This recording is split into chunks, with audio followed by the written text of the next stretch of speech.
பொதுத்துறையில் மட்டுமே இருந்த கல்வியை பொதுத்துறை தனியார் துறை இரண்டும் கலந்த ஒரு கலவையாக மாற்றி ஒரு மிகப்பெரிய இன்றைய தமிழகத்திற்கு அடித்தளமிட்டவர் எம்ஜிஆர்.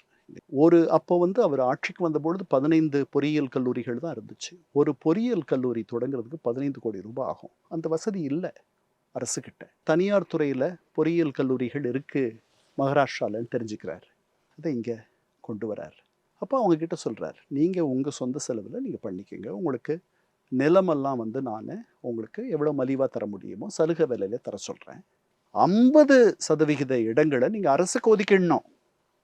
இது என்ன என்ன சாமர்த்தியமான இன்னைக்கு 500க்கு மேலே பொறியியல் கல்லூரிகள் இங்கே இருக்குது. 32 மருத்துவக் கல்லூரிகள் இருக்குது.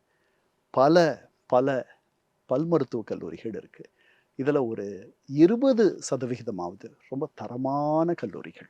பலர் வெளிநாடுகளில் வெளி மாநிலங்கள்ல மாநிலங்கள். இருந்து இங்கே வந்து படிக்கிறதுக்கு இருக்கு.